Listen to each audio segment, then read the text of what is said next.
All right, we have some new documents. Let's talk about the big elephant in the room, that alibi. Just got through talking about Steve saying that the means of death don't match. Let's continue on this Innocent Train series talk about the big elephant in the room, the alibi. How are you to commit quadruple homicide and you ain't even in the city? Make it make sense. You know, there's a killer on the loose, or killers on the loose.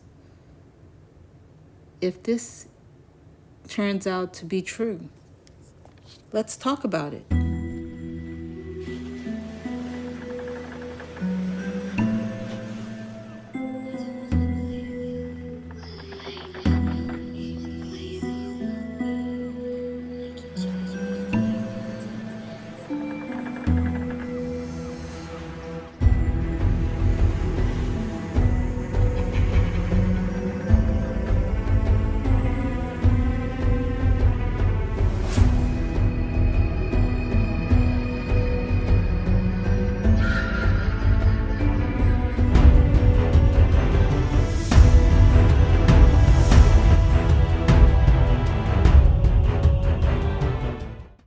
Welcome to Twisted Tales of True Crime. Hi, I'm Deborah.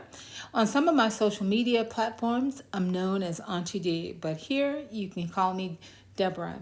Today I want to dialogue with you a little bit about the alibi that Bryan Kohberger has given to the court. I want to discuss that a little bit about some of the elements of his alibi and why some people find it plausible that it is a viable, strong alibi.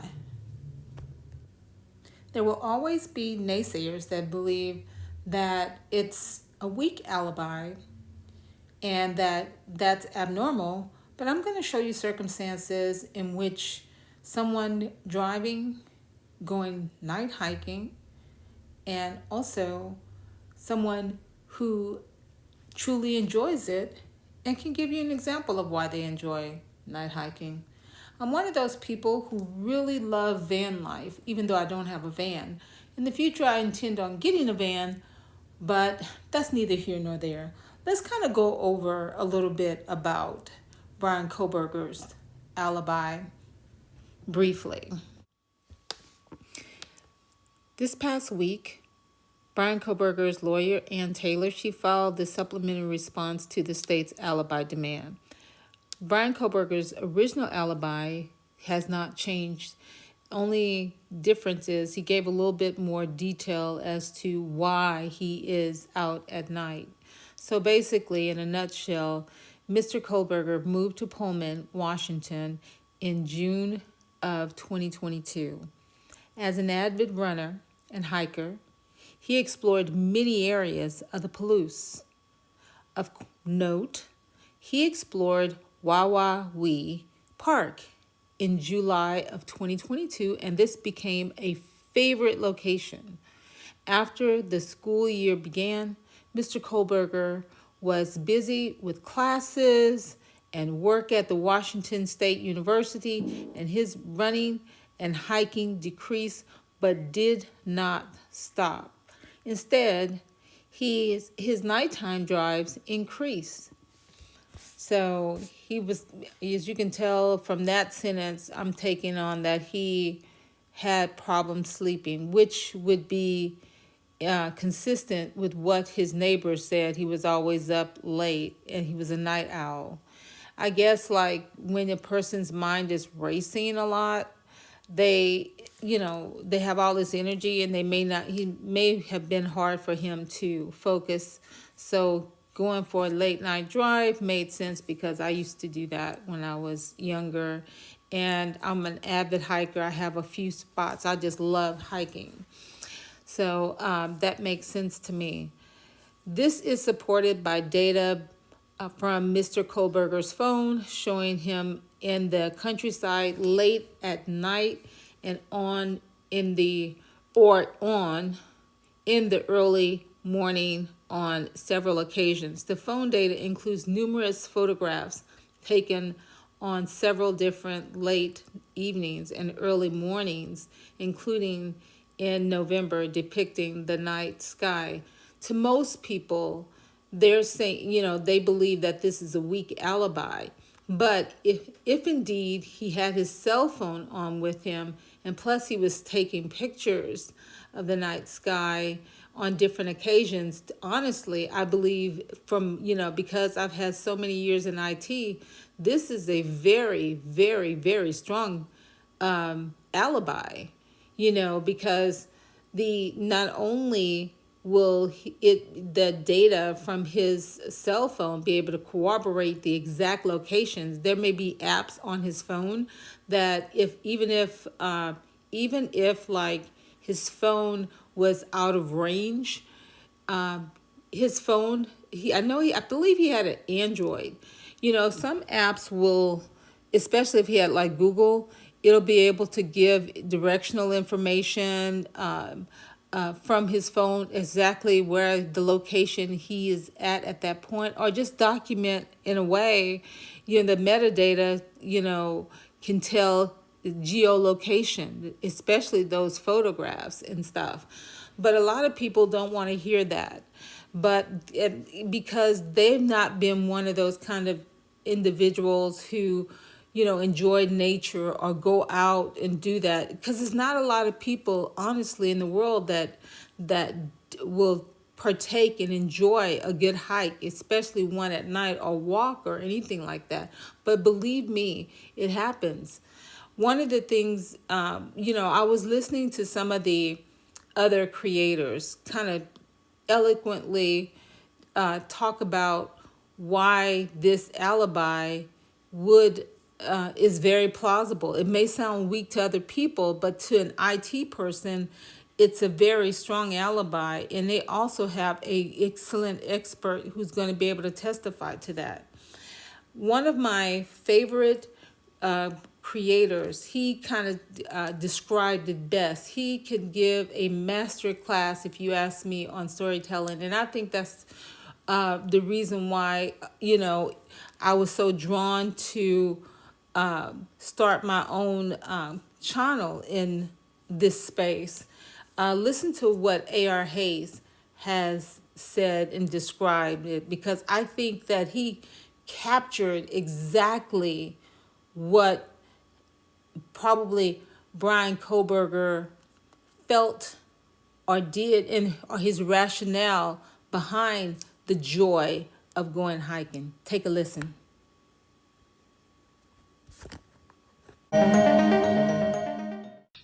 Do you ever just take a moment to enjoy the beautiful sky and all of the surrounding views around you? Take a deep, fresh breath air and try to just de-stress from a long day's work, just to relax. Many of us have full days. We get up bright and early every morning, work all the way through the day, to come home and have more chores and make dinner. The only time that we could actually find a little bit of peace and quiet is in the late nighttime hours. Sit out on the back porch, just gazing off into the nighttime sky, watching the falling stars, just enjoying the clouds as they move through the darkness of night, with the spotlight of the moon hitting just right off of those clouds. Makes kind of things seem better. A hard day smooths out just a tail bit, so that we can venture home and maybe catch a few hours of sleep before we gotta do it all again. Before we gotta jump back into that stressful moment of life. We enjoy just a couple hours of stress-free life. You think Bryan Kohberger is any different than any of us that got to do that? Bryan Kohberger, PhD student, teacher's aide. Not only did he have to study hard, but he was working his way through it, helping others get their education. Other people's kids were being helped by Bryan Kohberger to further their education to be successful in life. Yet at the end of the day, when we focus in, we want to pick apart an alibi that may just be more honest than many other criminals out there that sit and think and ponder and try to manufacture a way to make it seem as though they weren't where they were or they didn't do what they did. He just took the simplicity of it and said, hey, look, I was out trying to defuse. I like to look at the sky. My phone will dictate the pictures. I'm sitting here on death row awaiting in my future, right here in this jail cell, found guilty by 98% of the country that watch mainstream media.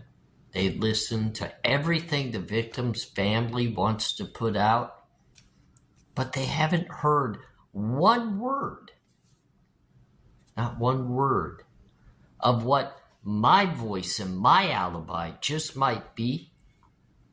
But they also haven't heard the words that are being expressed by the defense team that's actually taken charge within the Idaho 4 case.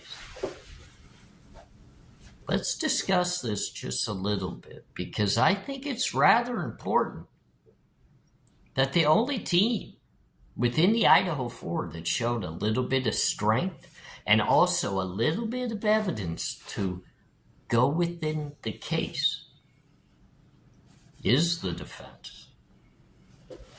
I'm ARHayes. This is Convicts Thoughts. If you are not familiar with ARHayes, please take a look at my description. You'll see a link to his full video. That's just a small clip. Like I said, he is a really, really good storyteller, and he's able to capture the essence of a message that I think that the defense is trying to allude to or put out there. The best part about being an adult is that you can live life on your own terms. You don't necessarily have to live in a box like the norm of what everybody else, how everybody else lives. There's a whole world of people who travel in vans, who like to see nature. And I'm saying that because I'm just talking about a specific sector of people. But there are people who are not in van life that are just loves being in nature and love hiking at night. If you notice, Bryan Kohberger's home is a very wooded area, and I can only imagine that he felt close to home when he went hiking out in the woods. It's one of those things that makes a person feel at home. Huda Clue is another fantastic creator that I enjoy following him. He has a no-holds-barred type personality. He does his research. He's very, very passionate about his work, and I can see why. He did his due diligence and did some research, and he found out what was so special about November the 13th and why a person who's a stargazer would actually want to go out and stargaze. And I, like him, I do believe that the stargazing is a valid alibi. And let him tell you why. Because thanks to Clopenny, she brought this up once again. There were meteor showers. And he goes to the Palouse because, and another commentator from that area corroborated this. I don't know whether it was at my Substack or in my YouTube, but it was at my YouTube. They live in the Pullman area and the Palouse area, and they indicated that the Palouse is great for stargazing. It's like stargazing in New Mexico. There's no light pollution, and you can see the star. You can see everything. It's great. You can see the meteor showers. So, yes, he was stargazing, Lana Banana. And stargazing is his alibi because he was stargazing and he was snapping photos with his phone. And every time he did that, because his phone was on, it was registering GPS location data. And how do we know there were meteor showers? Well, Chloe told me and I went and researched, so here we go. This, for those who want to know, is Washington State's 2022 Guide to Meteor Showers, Lunar Eclipses, and Supermoons. And so here, let's scroll down to the time in 2022. And here we go. Torrids. What makes this long running from November 4th to the 5th? I don't know. I'm not sure whether that's supposed to be the peak or not, but it runs longer than that. What makes this long running meteor shower unique is that it consists of two separate streams.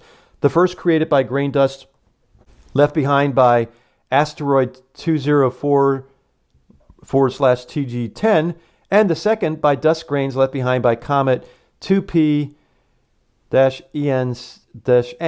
It runs September 7th through December 10th. A nearly full moon at the peak will make viewing difficult. So during this time, November 12th and 13th, there would have been this meteor shower running.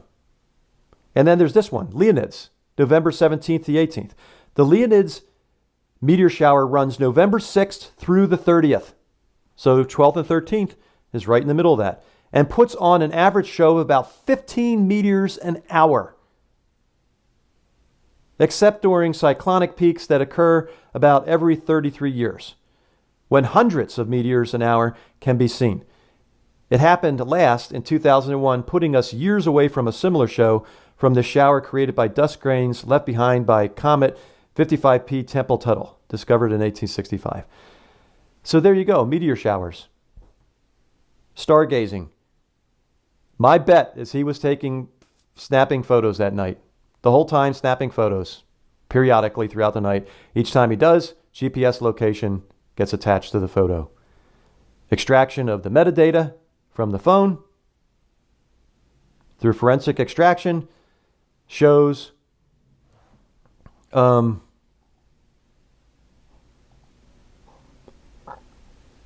Psi Ray here. And Psi Ray, if you don't know this or not, is on Planet Rathdrum, is Bryson DeChambeau. Okay, so some people will get that. Thank you, Get a Clue, for allowing me to use that segment of your video. In the description, please subscribe to his channel. Also, if you want to check out the complete video, it's a link in my description. Bryan Kohberger grew up in an area where he had a forest all around him. This is a part of the park where when you're driving, all of this is considered the national park. But if you wanted to go into the part where you camp and you walk along the trail, it's closed from dusk to 7 o'clock. But if you don't want to go in that area, there's still plenty of areas you can access to, like along this way you can drive. You can actually just pull your car over and walk up, cross over the street, cross over and just hike. And you'll be in that part of the the state park area there. But if you go to the official part where it's the camping part, then it would be gated right now at nighttime. So I doubt if he went to that section of the park. So he would have had to go to some of these outlier parts surrounding it, because the park entrance where everybody actually camps at, it's gated. This part right here is not gated. Here's a glimpse inside the park where people kind of picnic, and this is a part of the campground. As you can see, It has walkway areas where you can walk and stuff like that, but you can still see the mountains that Bryan Kohberger would have been passing up on the highway. But this particular area, again, this is just the part of the park where people camp at. It's more contained. This park is absolutely beautiful. You know, it's like being able to enjoy a breath of fresh air. Do you notice the mountains in the background? All those hills? These mountains are made of granite. There's a lot of granite around this area. And can you imagine trying to get a cell phone signal in this location? This is probably a very strong dead zone here. You know, I see in the background that you have lots of forest. People camp here. I'm sure that if you think about Kohberger going on walks here in this area, that cell reception would probably be challenging at best. So I can see them being able to track him here, and maybe some of his apps would help to have the geolocation. And imagine this at night. This is so beautiful out here and so vast, but you don't have people living out here. You're not going to have where, these cell phone providers are going to put up towers all through this area here. I just can't see it happening. So I can see it being a little choppy unless you're near the actual roadside where they would have a tower at. See, it says Lower Granite Dam. Think about it. If you're in an area where it's granite there, I'm sure that's the reason why they named it that. But I just wanted to show you the area that he loved, and I can see why he loved it. It's a very mountainous area, outdoorsy. You can hike there. And I can see a person feeling somewhat safe. They have nice walking paths. It's a historical area, and there's it's just very, very beautiful. It has red landscapes, and so I can see how this place became a favorite of his. I think van life is really cool. I found this one video where this guy, he was getting ready to take a nice night hike, and he happened to be a van lover. So he would go out part-time in his van and go hiking by himself. Check this out. This particular van lifer, he goes out to camp, and he camps out late at night, and he wakes up extremely early so that he can catch the morning sunrise, and also to watch the stars. It's not so uncommon, and the reason why I want to show you this is to show you that there are a lot of people out here do things that you may not do, but it's normal for them.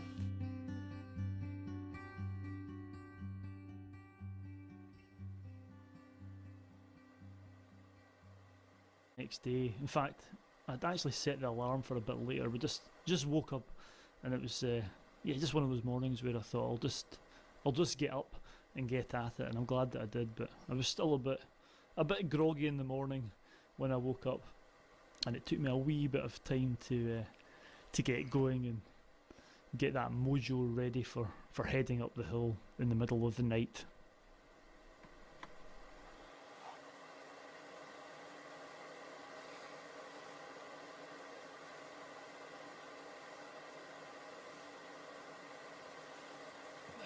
So after doing my zombie impression for, I don't know, a good 10 minutes in the van, I soon perked up and got my gear on and got the boots ready, and set about just making sure I hadn't forgotten anything. It was still pretty early, or pretty late depending on which way you look at it.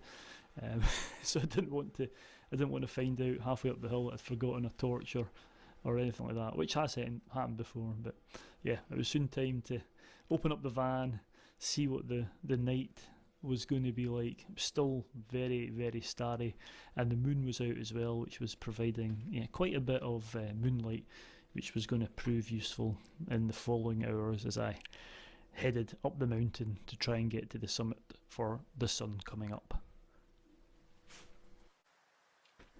It was now the back of 4. I'd spent a wee bit of time getting ready in the van, and I was all excited, and you can see that down below me there was indeed an inversion, and the fog was thick in the glens. I was really, really looking forward to getting a bit higher up the mountain to see what the views were going to be like over this band of fog. It was lovely.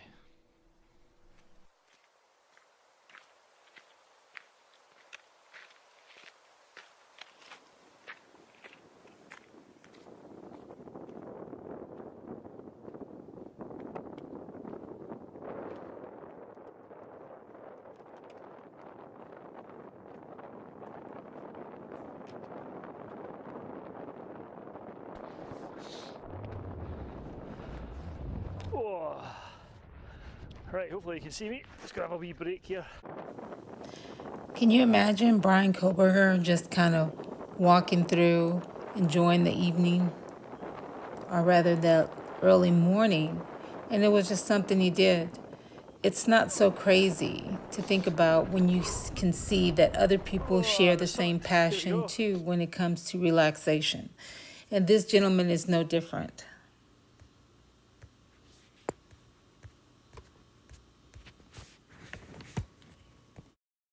If Bryan Kohberger alibi, and with the help of the expert, proves that he was out stargazing or hiking or driving around in an area that was far away from the crime scene, then that will help to prove his innocence and not allow him to be victimized. But we still have 4 victims in this case whose life was taken from them abruptly at a very young age. Their parents, their relatives, and their friends will never be the same because of this loss. They deserve justice. Let's revisit the beginning, where it all started. If Bryan Kohberger is exonerated, somebody committed these quadruple homicides. Let's go back to the beginning, because when and if it proves that Bryan Kohberger is not the murderer, somebody did this. Let's go back to the beginning and examine some of the details. When you wake up and you realize it's never going to go away. It's a very different 2 a.m. is a dark hour, I can tell you that. We're all.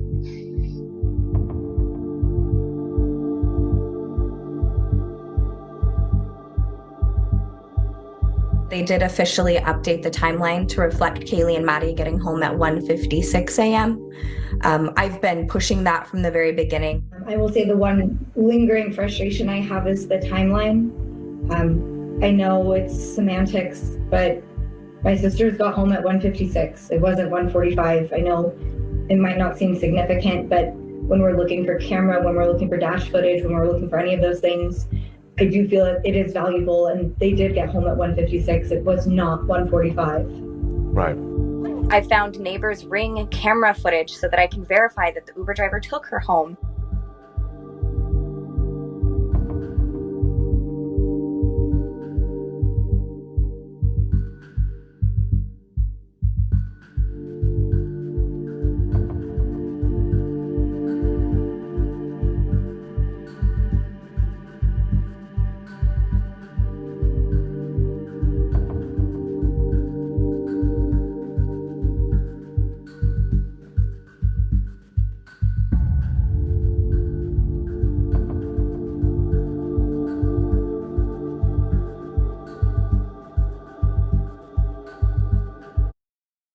Abbott told them before a gag order the killer attacked Maddie first, then moved on to Kaylee. There's evidence to show that she awakened and tried to get out of that situation. They say she cried out, and her wounds show she fought for her life. The way the bed was set up is what... She was trapped. She was trapped. Xana also fought back. According to her father, she had severe defensive wounds. She went down fighting. I believe so. It's upsetting to think about. She was always a very strong person. A judge has entered a plea of not guilty on Bryan Kohberger's behalf, but he is not the person the families want us to remember. He's not important other than what he did and being held accountable. I'll be here to keep reminding people who these victims are. Huda London, she has done some extensive research on the Idaho 4 case. I've gone through many of her videos, and I'm just taken away at the analysis that she puts together. I really think that there's something there. You know, I think that the 4chan posts, along with the Banfield stop, along with the grub truck video, she does some great analysis there. Let me share with you just a snippet of her take on the 4chan post. Huda London's information is in my description. A link to this video is there as well. Please subscribe to her channel, and I'm telling you, she has a wealth of information. Just take a listen to this snippet. These two young men are from Sigma Chi 2. The one on the left is David Berichoa, I believe, David B. He's best friends with David Lott. They both had beef with Eaton. And David on the left, David B., was the tutor of E that was mentioned on the 4chan. Wanted to touch a bit on that. This young man on the left had a lot of fantasies with death. Although he was studying physics and science and all, he was quite intelligent in what he does, but he's really hooked up in the dark side, if you get what I mean. Trigger warning, this is one of the pictures he had on his TikTok. So you can clearly see it's him on the left. So I won't be surprised if the two Davids were involved, like the 4chan says. What is interesting too is that a lot of Venmos were being sent around between 2 to 3 a.m. at night, the day of the murders. You can see Saeed S. paid David Berachua, and then Saeed charged Jackson Gustavell, and then Saeed paid David Barucha. Is that codes that they're talking in? Or are they trying to say that whatever they were supposed to do is done? Saeed is the same man that was watching the crime scene pictures. Let's not forget. And the night of the murders, unlivings, the quadruple, Saeed was outside on the Banfield. We know that he was stopped by the police.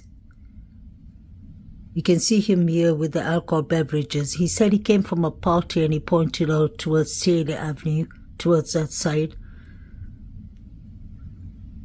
There was a lot going on that night. I don't understand why they say it was a quiet night.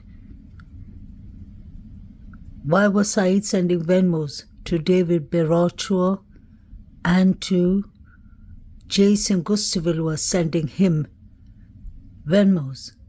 Then we have the other Jack Caravaggio, who was sending Eaton some Venmos, and then around the timing of the unlivings, Jack K was sending his sister, and his sister was sending him back. There was a lot of Venmos, a lot of cash apps going around. I don't know if these people were having a fight club, allegedly. There's a lot of rumors and speculations going on that. I don't know what exactly was going on, but a lot of Venmos was actually being sent around. Look at Saeed's eyes. Is he here to distract the police, I wonder, so that they don't ask too many questions to the 3 young men who came from the crime scene? The 3 young men that were stopped for alcohol offense. Could that be possible? Those 3 men did not even know where they were coming from, and I'm sure they came from 1122 Kings Road. They said, Matthew, Matt. And they asked, who's Matt?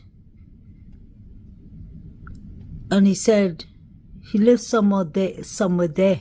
And he pointed towards Taylor Avenue on that side. What was going on that night?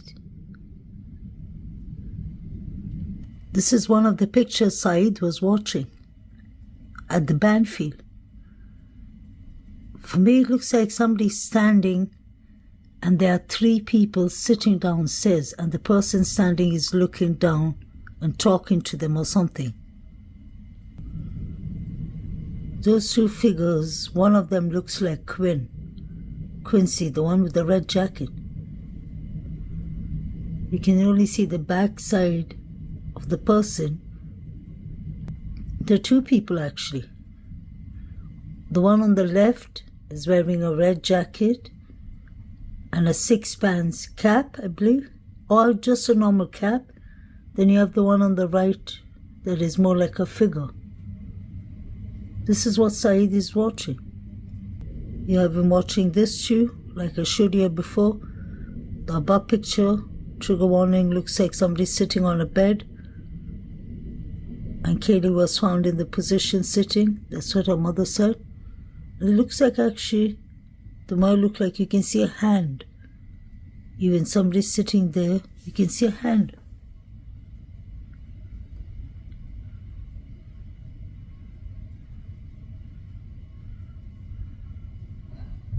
And then you see the down picture.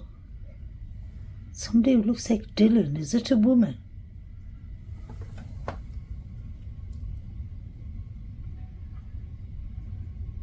These are the pictures Saeed was watching. Could this be a woman? So this was the crime scene. These are not figures. These are actual people. You can see that. Huda London kind of stepped us through a little bit of snippet of that band field and her take and her analysis on that. Did you notice that that individual had really bushy eyebrows? I did. You know, and I guess that I saw him in the dark with something on his mouth, I would probably think that, the only thing I would notice is his bushy eyebrows. Now, Huda London is going to step you through the Fortran post. Now, take a listen to this. Welcome back, Mental Health and Crime Channel. My name is Huda London. Please like, share, subscribe. I hope everyone's having a wonderful Monday. And I wish you all a blessed week. This is the case of the Idaho Moscow quadruple murders. Like I told you all, I've started the case from the beginning. This is some articles I found, or not articles, things that were put up on social media in the beginning. This has to do with the frat boys. This is very interesting, but this is for entertainment purpose only. I'm not accusing anyone of any crime, but it's worth taking a look at it. I find this to be very, very interesting. This came from the, what was it? Fortune, I believe. Okay. Bro, you can see Kings Road house from David S.X's room. Once the 3rd floor lights turned off, they did it. 90 minutes total, walked included. talked about the shit at Bishop Kelly and SX. Lodge, that's David Lodge, and Eaton got into a fight that night. Xana allegedly talking shit. May she rest in peace. I'm sorry about the language, I just have to read it.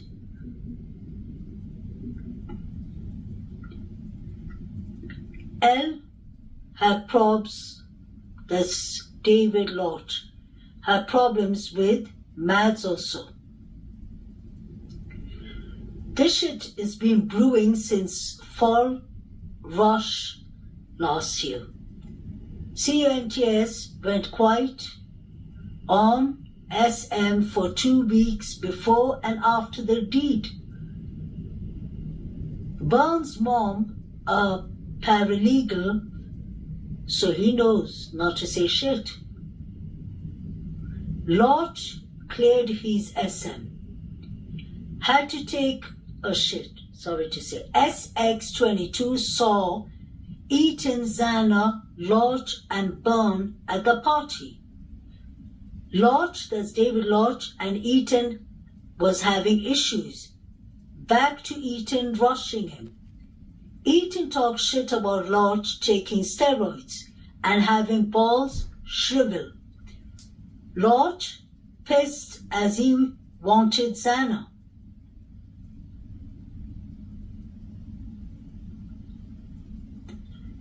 Lodge, had to take shit. SX22 saw Eaton. Xana, Eaton and Xana. Lodge and Barry at the party. Lodge and Eaton have had issues back to Eaton rushing him. Eaton talks shit about Lodge taking steroids and having his balls shrivel. Lodge, that's David Lodge, pissed as he wanted Xana for dumb-ass youngins like Eaton. Tutors are assigned for like the freshmen. Barry blew it with Eaton. Eaton, a second-year fresher, Barry also self-conscious about his spick blood and talks empty shit. Barry and Lodge talked about this shit in general for a while. They talked about leaving their cell phones behind and on YouTube, putting it to autoplay, no pings, no guns, true loud. Area dead early Sunday morning. So this was what they were allegedly planning. Barry even calls out shit media. Media saying TITTIS, you'll know what it means. Titties was not the target. That shit is false. TITT blah blah. Bad luck. Targets were Xana, Eaton, Xana, and Mads. Mads talked shit about David Lodge. She never acknowledged Barry. Mads right about that one. He's a CUNT. David Lodge should have also taken out Barry.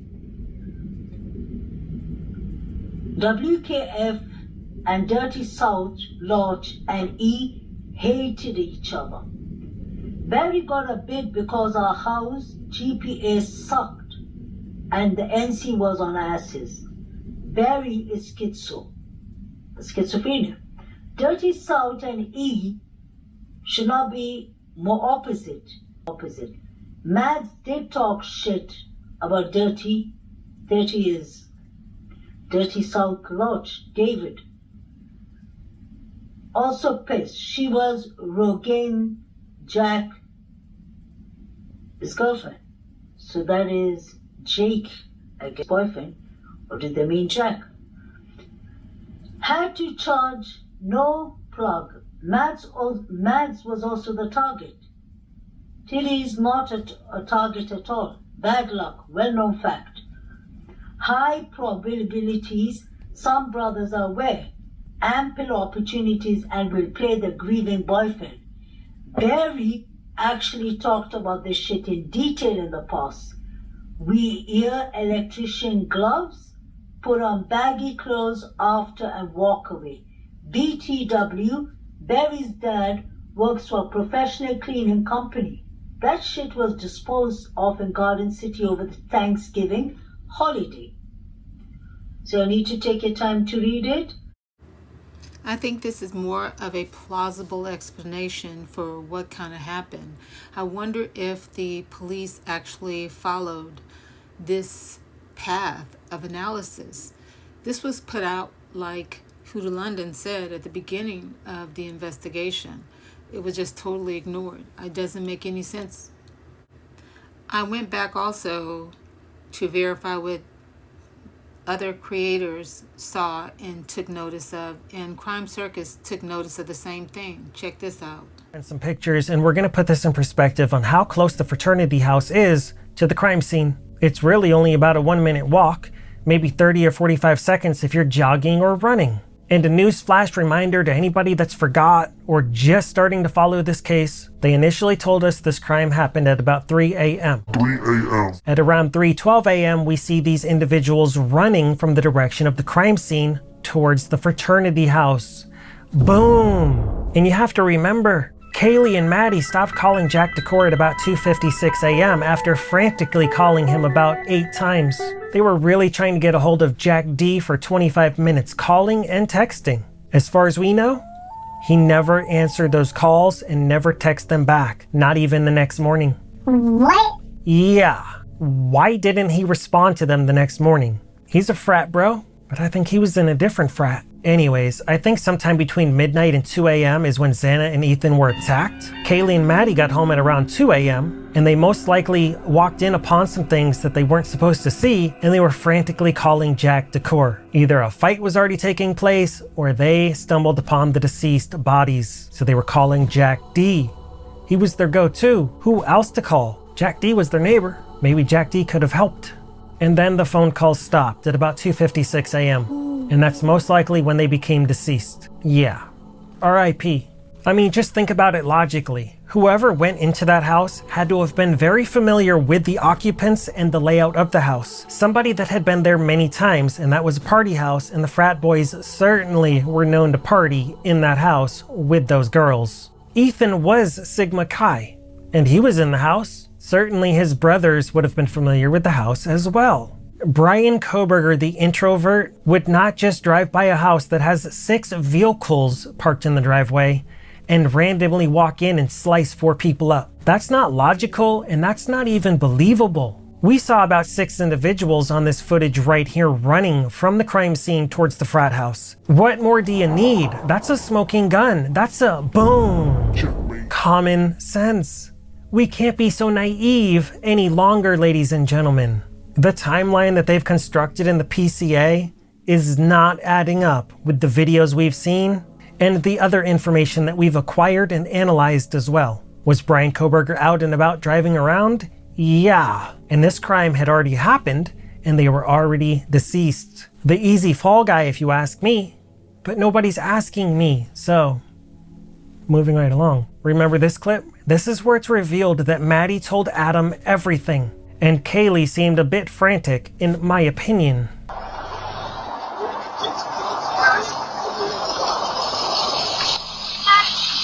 did you say to Adam? I told him. Adam was a fraternity bro. I wonder what he was told. And Jack Showalter was there with them attempting to guide them home. And he said something along the lines of, "They're going to get you girls for this." Another coincidence? I think not. Some big reveal told to the bartender at Corner Club, and then an hour later they're all passed away. Now, let's talk about the crime scene cleanup. Have you ever heard of police officers cleaning up a crime scene? No, you haven't, because that's not their job duty, and that's not what they do. I've researched a lot of cases. I can't find any other cases where police officers cleaned the scene. If you know of any, please do share. It's my understanding that their job duties consist of writing seatbelt tickets, arresting people, and harassing underage drinkers in a field outside of the frat house. They're not supposed to rent U-Hauls and go to the crime scene after a quad passing where nobody's been arrested and start loading up items and then try to get the house demolished. It's unheard of, it's unprecedented, it's not normal, and it's not okay. And we can't just accept it. Not here, not at Crime Circus. We can't, we won't. I know that there's millions and millions of people watching this presentation right now, including the victims' families. And that's why I do this, is for the victims' families. And this is a horrific, tragic crime where no matter what happens in court, no matter who else gets arrested for this crime, there never really will be true closure, and nobody can ever truly heal from this. But one thing's for sure, we don't want secrets. No more secrets. We want the truth, and we want it now. All secrets do is hurt the families further. How can anybody heal if there's a bunch of dark clouds filled with suspicion hovering above this investigation? If this investigation was botched and they just had to make an arrest by the new year because of the college and money and all that, we can handle it. We can handle the truth. We demand the truth. That was Crime Circus. I really appreciate his analysis. I thought it was fitting to include a synopsis of another creator who was looking at the Fortran post just like Huda London. Again, please go out and subscribe to all of the creators that I share within this video, because I think that when the family is looking for closure and justice, I think that that the police department and the investigators need to go back and thoroughly look at the alibi that Bryan Kohberger put forth. If it is valid and he is innocent, I think he should be released. And I think that a new investigation needs to happen, if it's not already ongoing, to investigate the fraternities, and also to investigate the possibility of maybe drugs being involved, allegedly. Again, these are just my thoughts. These are just my opinions. I have a shared, perspective with these, all of the creators that I have included in my video. And please take the time out to do your own research. This is just, like I said, this is just for entertainment purposes only. This is just me speculating and appreciating many of these creators who have been on the case, who have a passion for the truth, who have a passion for wanting justice for the survivors. Thank you again. Please subscribe to my channel, help my community to grow, and also hit that like button, and also that notification button, so that other people can have access to this content. Thank you again, and I look forward to sharing with you more in the future.